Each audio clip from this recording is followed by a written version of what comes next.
Hey Noah, in San Diego, this is Matthew with FreePrescriptionLenses.com, and I don't know how to tell you this, but I'm kind of a big deal. Alright, enough of that. Stay classy, San Diego. I'm going to show you how I cut prescription lenses for your new Gucci.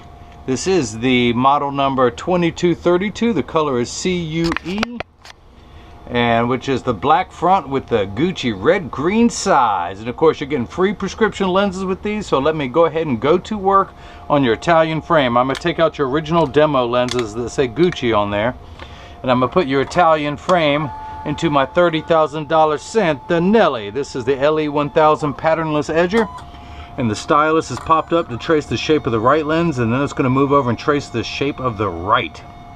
Here at FreePrescriptionLenses.com, where everyone loves a bargain and no one is disappointed with quality. You buy a genuine, authentic Gucci frame and you will receive free, clear, single vision prescription lenses or non-prescription fashion lenses. If you have vision insurance and you don't need glasses, or you just want to wear glasses period and you don't have any insurance, then come on, I can make them for you.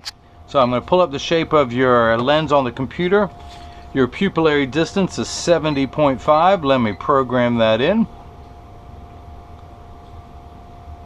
And this is for a polycarbonate lens that I'm cutting for a metal frame. And let me begin. Your right lens reads minus a quarter sphere, which is only one step of correction in your right eye, and we'll get to all that eventually. So I'm just going to find the optical center of your lens, put a dot in there, and put that on the lensometer. I'm going to do the same thing now for your left lens, which reads minus 50, minus 75 at 58. So I'm going to spin the axis wheel of my Marco 101 lensometer to 58. I'm going to put the power drum on minus 50. Put your lens in and rotate until the sphere power comes in clearly and I have found your optical center. While I'm doing this is a good time for you to look at all the dust that's on top of my equipment that I've never cleaned off. And I'm going to put 3 dots on these lenses. Might be a little light for you to see, so I'm going to darken that for you real quick. And that is the left lens. So I need this is called a block. I need to attach this to your lens. I like to call it Jenny from the block, to be honest with you. But I need to stick this onto your lens, so I need a double-sided adhesive sticker. And what do you know? 3M, the same people who make Post-it notes, make a double-sided adhesive sticker. So I'm going to put the block into my blocker, pull that pad off, stick that on there. Now the black side is the sticky side. I'm going to stick that onto the block, pull the tape away to make my side sticky.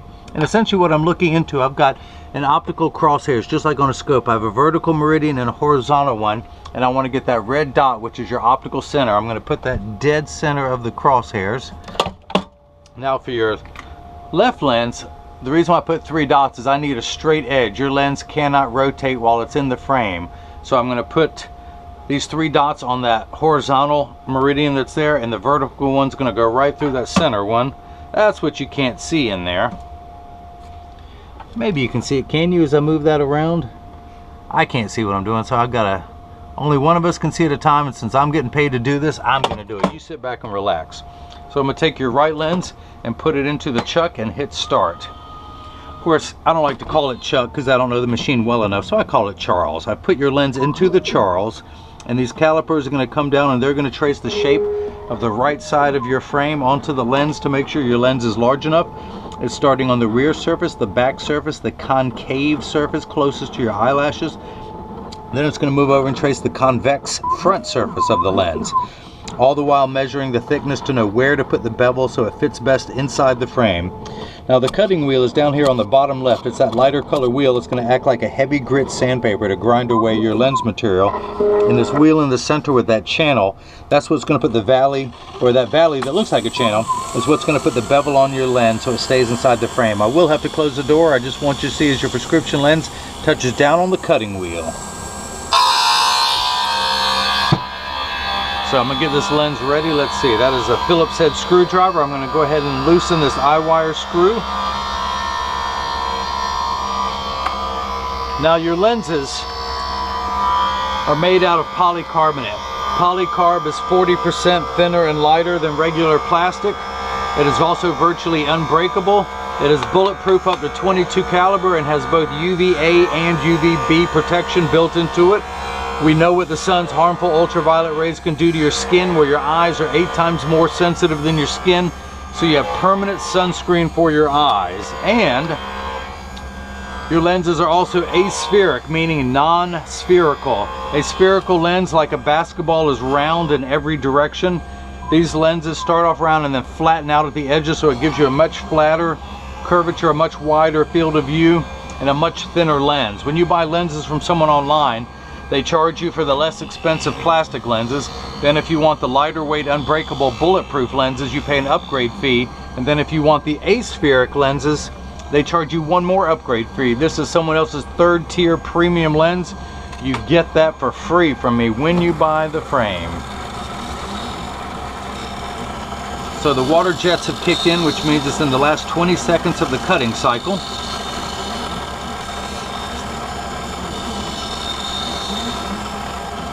And as soon as it's done, we'll take it out and see if it fits in the frame. And of course, here is your, let me take everything out here. This is your Gucci case, your Gucci card of authenticity, which is inside here, and your Gucci cleaning cloth, your premium microfiber cleaning cloth. Now your case does fold flat to put in your pocket or any other type of storage container when you want it to take up less space, and then when you want to use it, it unsnaps. This will unfold, pop open. Of course, you got the nice soft Gucci felt interior, and oh, if you could only smell this Italian leather, this is nice. But then this folds over and your case fits inside here. But whenever you want to make it smaller and not take up as much space, while they're in here, they're going to be fully protected, but while you're wearing them, you can flatten them back down. So this will fold up and go into your pocket. So you can't ever say, no, I didn't put anything back in your pocket after you bought these. It just won't be money. Alright, so here's your lens. I'm going to take it out and dry it off so it's not slippery. Now you still have some rough edges that are left over from the cutting cycle, so I want to smooth these out. I'm going to go to my hand stone, which is completely flat. I can put my finger on it while it's running, and my finger gets warm due to the friction. But it's that friction that allows me to apply what's known as the safety bevel. And I've smoothed off those rough edges. In fact, I've melted them, and that white substance you see me scraping off is called Schwarf. If you're a Mel Brooks fan, this is when you say, may the Schwarf be with you. And I do this so much, I've worn a V-shaped bevel into my thumbnail. But once it's all off of your lens onto the counter, I carefully and very precisely and very neatly collect it into one pile, and then I wipe it on the floor. And this is where I say, kids, stay in school. I went to school for years to learn how to make a mess like that. So kids, when you grow up and you want to make a mess, you gotta stay in school.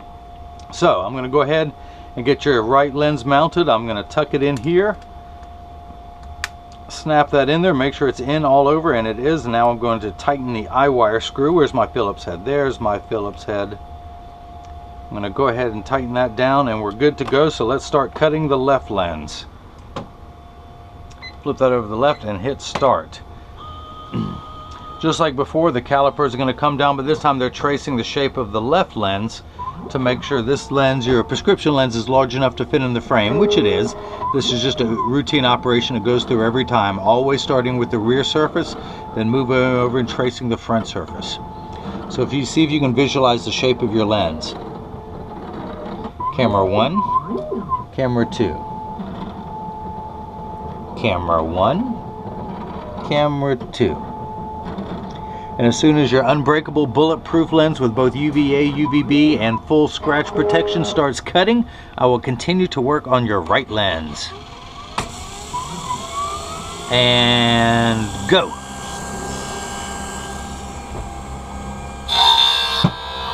So this block is no longer needed. I'm going to take that off, pull the little black sticker off, dry your lens off. And if you can still see that red dot that's right there, I'm going to leave that on there for now. I'm going to put that back into my lensometer. That reads -1/4. Now your prescription reads -1/4 sphere. Your left eye is -50, -75 at 58. The unit of measurement in the optical field is called a diopter, spelled D-I-O-P-T-E-R, and everything's in quarter increments. Starting at 0 being non-prescription, also known as plano, going up from there, 0.25. 0.50, 0.75, 1, and so on. So your right eye, you need one step of minification. Without your glasses on, things are actually much larger than they really appear. So when you put your glasses on, It shrinks things down to the correct size. Now, if you notice your lens is flat, now it's getting the bevel put on there, the knife-like edge. If you also notice, there is water running in the background, but that's just to collect the cutting material. Plastic and high indexes cut wet. So I can pick this stuff off as it goes around. Again, that white powdery substance is called Schwarf. But your left lens, let me dry my hand off so I don't get the paperwork wet. Your left lens reads -50, -75 at 58. So you need 2 steps of correction for farsightedness there, because you're nearsighted without your glasses on. This is 2 steps of farsighted correction. Now you need an additional 3 steps for your astigmatism. There is a stigma over the word astigmatism. It just means shape. It's like saying someone has straight hair, someone else has curly hair. It is not a disease. It is not an affliction. Everyone freaks out when they hear that word. It just means shape. It just means you have 2 curves on your eye. Now, this first number gets everything the correct size.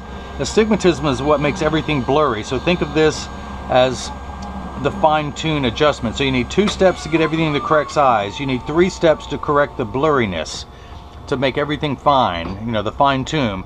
And 58 is just from 0 to 180. If this were a straight line, which it is, with 0 here and 180 here, with 90 being in the middle, we would turn that fine-tune knob to 58, everything nice and crisp. Now if I went too far, if your lens is off in any direction, you won't see as clearly as when it's turned to 58. This number fluctuates, it comes and goes, it changes. I wouldn't worry about it too much, but everyone freaks out over that word astigmatism. So, real quick, back to the handstone. Back to the safety bevel, real quick, scraping that off with my occupational thumbnail. This time I'm going to bypass the counter and just drop it right on the floor. Kids, stay in school. How many times I got to tell you? Alright, that is that. Let me dry that off, which I should have done when I took it out. And let's see if your left lens fits. I'm going to unscrew your eye wire screw. Lefty loosey, righty tighty. Flip that over. Of course, I dropped the screw somewhere here on the counter. There it is. There it is. It didn't get far. I'm going to tuck your lens in. There we go. Put the screw back in place. Come on, get back in there.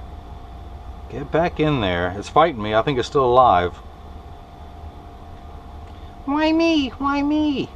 It was your time. Okay, that's back in there. Let me get my Phillips head screwdriver. And righty-tighty.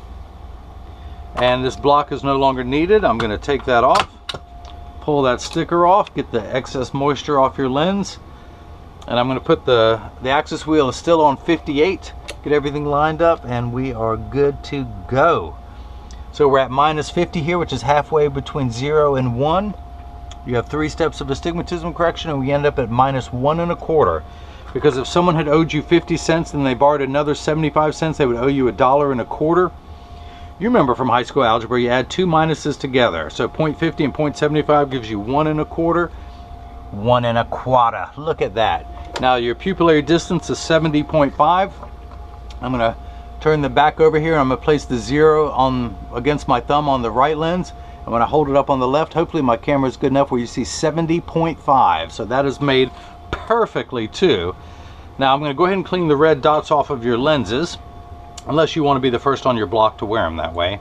But this is the time I like to mention that if you receive these in the mail and they're too loose or too tight, or if one side is higher than the other, that's because 80% of people have one ear that's higher than the other, and that's why 99% of all optical shops do free adjustments. That other 1%, they're just about to go out of business. But I'm going to make sure they're in standard alignment, also known as the 3-point stance. The 3 points are 1, 2, and the bottom of the frame being 3. I set them down. There is no wobble. When I say wobble, I'm part of that 80%. I have one ear that's higher than the other, so when I take my glasses off, they wobble on the counter, but not on me. They sit level, so I flip them over, press down. There is no wobble. I make sure that each temple overlaps perfectly, and they do. And you're going to love these red-green Gucci's. Red-green Gucci!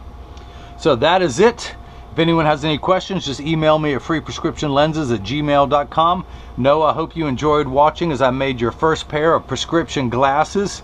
Man, your first pair being Gucci's, you are spoiled rotten. I hate to see what the next pair is, Versace or something like that. But anyway, I hope you enjoyed watching being made, and everyone else has got the chance to see how I bring that love and feeling back to glasses. Thank you.